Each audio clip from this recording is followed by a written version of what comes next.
कि गुरु और शिष्य का इतना लगाव, इतना अपनापन होना चाहिए जैसे सुई में धागा डाल दे वो लटकता है, सुई के साथ ही लटकता रहेगा और नीचे मार देगा गांठ वो लकड़े को नहीं क्यों करेगी।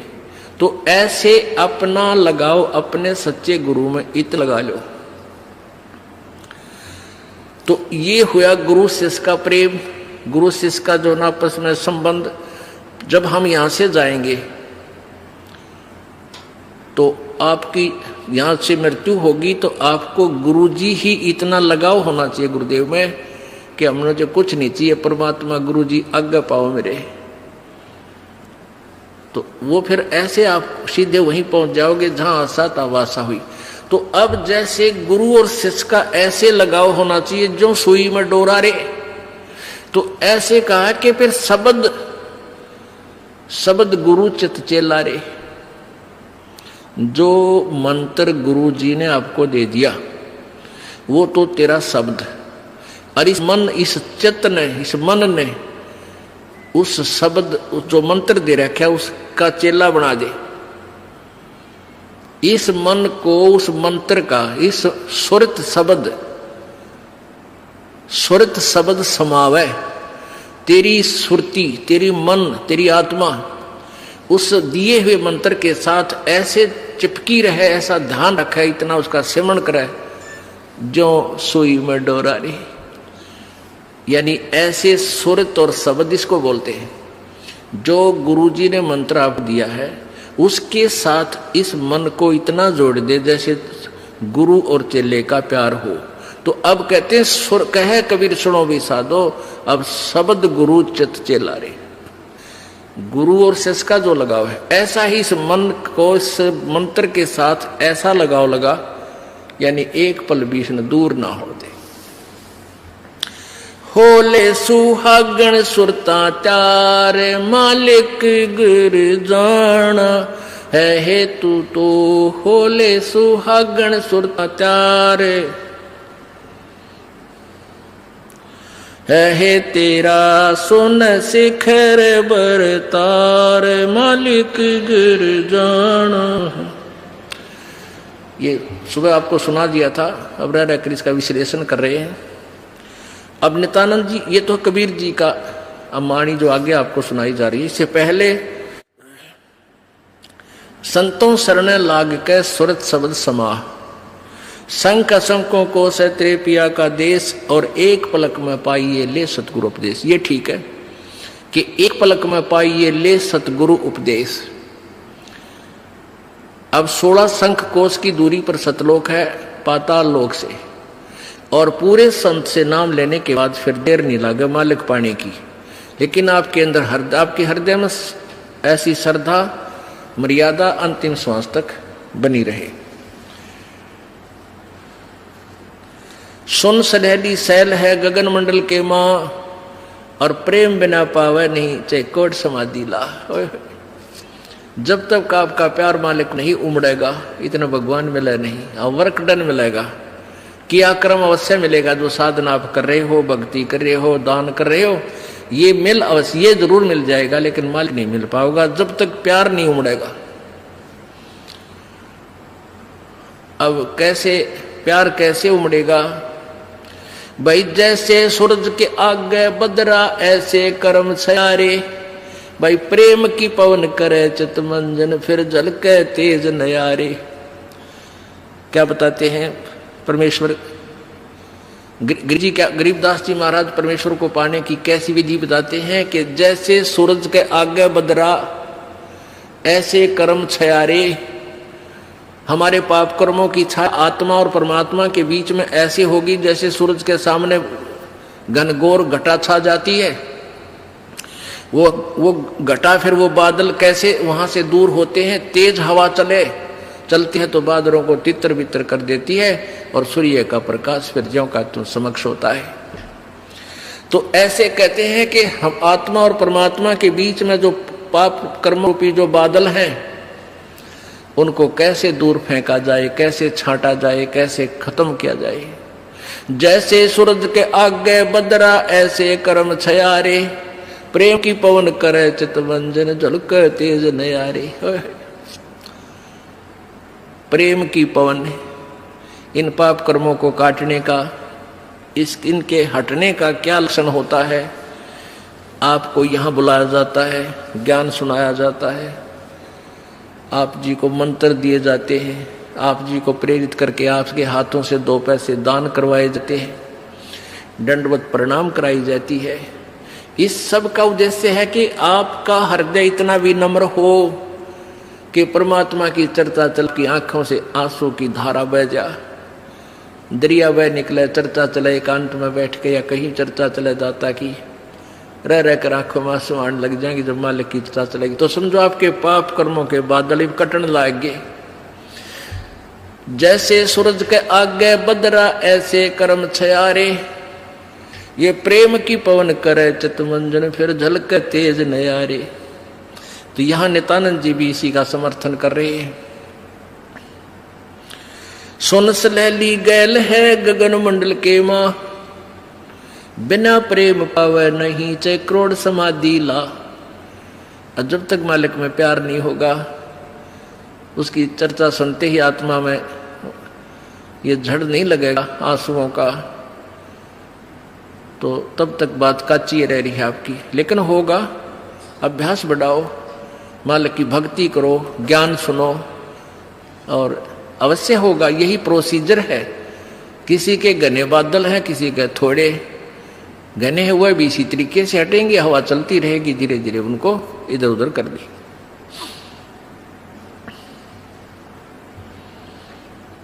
अब आपको बताया था कि जैसे नित्यानंद जी स्वर्ग सत्र के प्लेयर थे।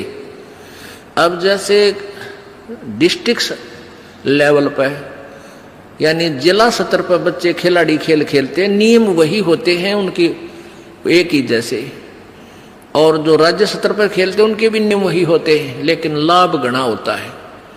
और जो राष्ट्रीय स्तर पर खेलते हैं नियम उनके भी वही होते हैं, और जो इंटरनेशनल लेवल पर खेलते हैं नियम उनके भी वही होते हैं।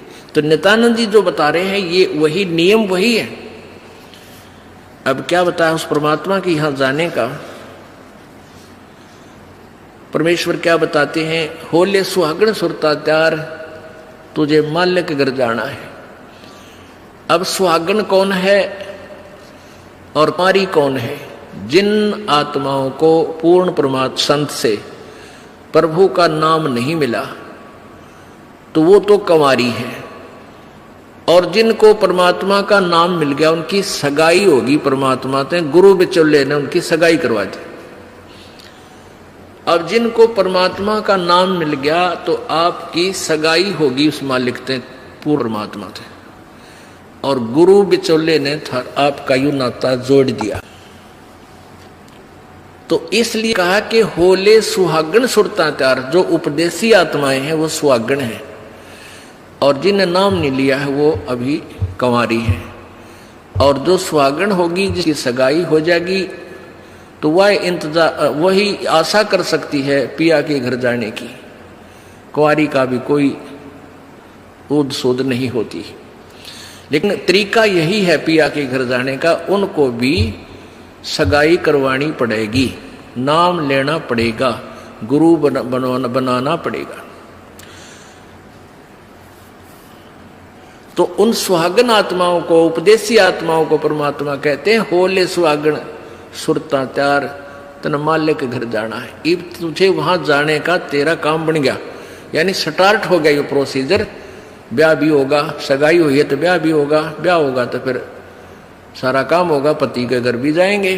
तो हम स्टार्ट कर चुके हैं, हमारा काम शुरू हो गया। फिर क्या बताते हैं, होली सुहागण सुरता त्यार तुझे मालिक घर जाना है, तेरा सुन शिखर बरतार। सुन शिखर यानी शिखर माने चोटी में, सुन माने सब जहां कोई और नहीं, केवल वही एक मालिक और उसका लोक है। सबसे टॉप मोस्ट प्लेस पे वहां तेरा पति, तेरा भरतार, तेरा मालिक है। सतलोक में सत्य पुरुष है। वहां क्या बताते हैं, रंग महल में रास बिलास अपार है, चलो सकी उस देश सुकंत हमार है। उस रंग महल में सारे ठाठ बाट हैं सतलोक के अंदर, और चलो सखी वहाँ अपना वो मालिक पति है, वो अपना कंत है, अपना प्रभु स्वामी मालिक है, उस लोक में चलो। नहले धोले ओढ़ पैर लेकर 16 सिंगार, आज नहीं ते तड़के परसों तेरे आवेंगे लड़ियार। अब नहाना क्या है, धोना क्या है, इस सत्संग रूपी दरिया में, गंगा में अपने अंतःकरण के मैल साफ करे। ओढ़ पैर ले, यहां क्या ओढ़ना है, क्या पहनना है, कौन से आभूषण है कि साधु जैसा भाव आपके अंतःकरण का दिखे, भक्ता के से लक्षण हो, ये तरह ओढ़ना है। और सील, संतोष, विवेक, दया भाव हैं, ये इस प्रकार के 16 तरह आभूषण है जो एक जैसे लड़कियां वैसे ही उदाहरण देने पड़ते हैं उन्हीं के आधार से। लड़कियां शादी जब हो जाती है तो आभूषण पहनती हैं इसलिए कि तू अपने पति को अच्छी लगेगी।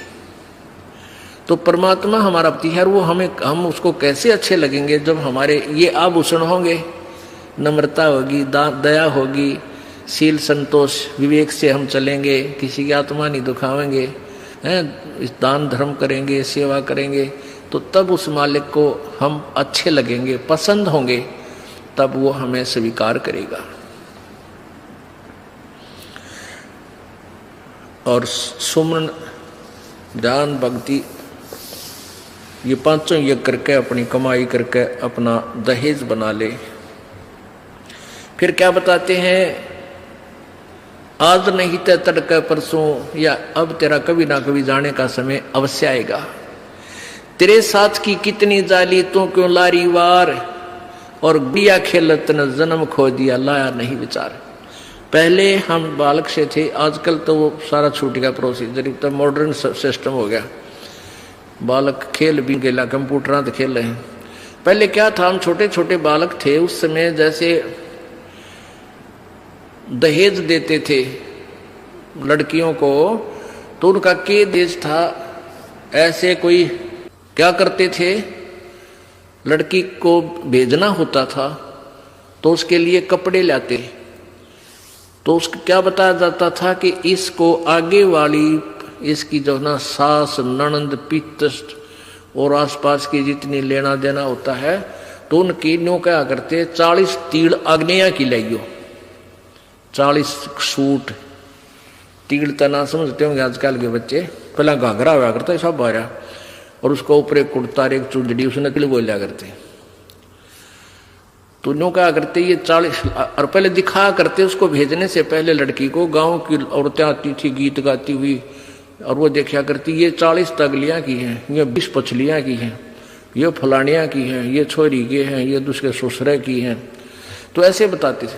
तो वो छोटी लड़कियां होती थी ना, छोटी छोटी, पहले स्कूल स्काल कोई जाता नहीं था, वो अपने में टाइम पास कराया करती, कहता गोबर बिटोड़ा करती ना। फिर वो छोटी होती तो क्या करती थी, वो छोटे छोटे टुकड़े कपड़े सिलने के बाद दर्जियों पास हो जाते थे, उन इकट्ठे कर लेती और उनके ऐसी सतह बनता करके, और 40 तन्यारी गिड़का दगाल लेती, एक गठड़ी बांध कर उसमें, और 20 न्यारी धर लेती, न्यों का, और एक गुड़िया बना लेती, एक खिलौना बना लेती, एक गुड़िया सी खिलौने की स्त्री सी, और उस गुड़िया ने फिर गेला गुड़िया ने बांध देती गठड़ी में, ये इसकी तीड़ अगलियां की, ये पछलियां की, और वो होते ही तीन चीथड़े कपड़े टुकड़े से, और उनमें तो दूसरा कोई भाई या बहन उसी के लेवल का, 1-2 साल बड़ा छोटा, और एक आधा टुकड़ा निकाल लेता ना उसकी तीड़ मत है, उस गठड़ी मत है,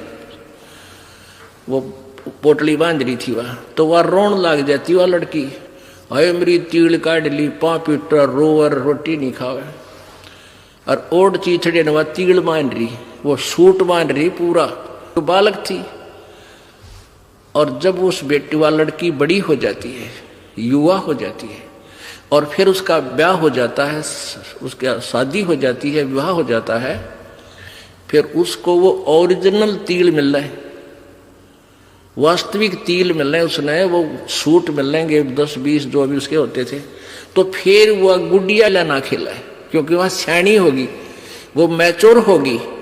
तो पुण्यात्माओं, परमात्मा हमें क्या बताना चाहते हैं कि तुम यहाँ जो बेटा बेटी कार कोठी संपत्ति जोड़ने में जो तुम खेल खेल रहे हो, ये गुडिया वाला खेल है। और जब आप इतने मैच्योर हो जाओगे, आपका ज्ञान इतना स्वस्थ हो जाएगा, आपको ये पता लग जाएगा कि ये सब नकली सांग है, झूठा सुख है, अस्थायी टेम्परेरी रिलेशन है हमारा यहाँ पर, और हमारा स्थान सतलोक में है। तो फिर आप इन गुड्डा गुडिये के खेलने की फिर इच्छा नहीं कर सकते, सपने में भी नहीं कर सकते। अब जवान लड़की जब उसका ब्याह हो गया और उसके बाद वो ओरिजिनल सूट उसने मिले हैं, फिर उसने वह खेल कर दिखा दे गुडिया गिला, कदे नहीं खेल सकती। तो आपको जब ये रह कर ये ज्ञान इसलिए सुनाया जाता कि आपका इन गुड्डा गुडिया के खेल से मन हट जा, आप इतने मैच्योर हो जाओ, आपको वास्तविकता का पता लग जावे।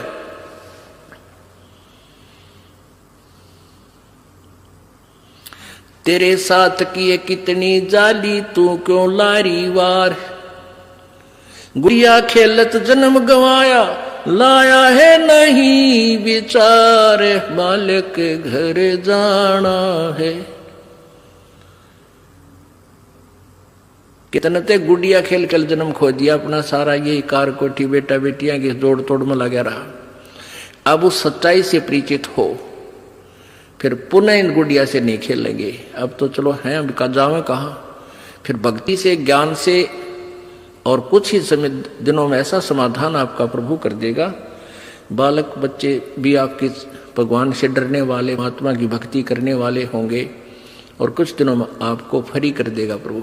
अब भक्ति करें, बच्चे इतने बुद्धिमान समझदार हो जाएंगे, भगवान से डरने वाले होंगे कि भी माता पिता ने अपना पूरा काम कर दिया, अभी इनको डिस्टर्ब ना करो। और वो परमात्मा से विश्वास करने वाले होंगे कि भी हमारा किया हमें मालिक जरूर देगा। तो इस प्रकार आपको फिर यहां से निकालने का एक सुअवसर परमात्मा देगा, और तभी आपका मोक्ष संभव है। तो ये परमात्मा ही करवाएगा, अपने इसके चरणों में पड़ा रहना है। कैसे?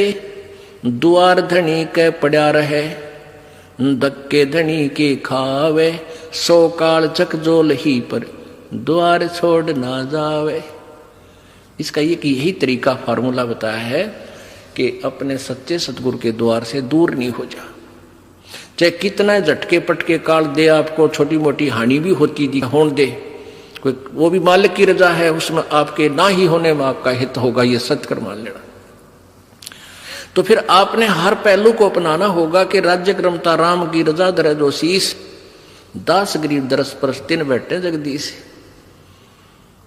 कच्चा हीरा कृच हुए नहीं सह गणभार, और ऐसा मन ये हो रहा वहां लेख ले करता रहे। एक हीरे की परख करने का क्या तरीका बताया है? ऐरण के ऊपर एक लोहे का ऐसा थंब बसा हुआ धरती में गाड़ रखा हो, इतना ऊपर वो 8 बाई 8 इंच चौड़ा उसका ऊपर का सरफेस होता है, और ऊपर तक घन इतना बारा 2 दड़ी पक्के का लोहे का डंडे में, और उसको न्यू मारा करें। ऐरण के ऊपर लोहे के उस ऐरण पर रखकर लोहे के उस पटड़े से पर हीरा रख दिया जाता है, और ऊपर से घन ठोका जाता है, और हीरे का निशान भी नहीं होता, वो पक्का है। और जब वो कच्चा है तो क्रच हो जाएगा, उसमें निशान पड़ जाएगा, टूट फूट जाएगा। तो कहते परमात्मा तुम्हारा वहां ऐसे परीक्षा लेगा, आपको यहां से पार करने के लिए ऐसे घण मार के देखेगा। कच्चा हीरा कर्च हुए नहीं सह घण भार, नहीं सह घण मार, और ऐसा मन यू हो रहे जहां फिर लेखा ले करता रहे। तो परमात्मा बताते हैं कि समझा है तो शरदर पाओ, बहुर नहीं रे ऐसा दाओ। बोलो सतगुरुदेव।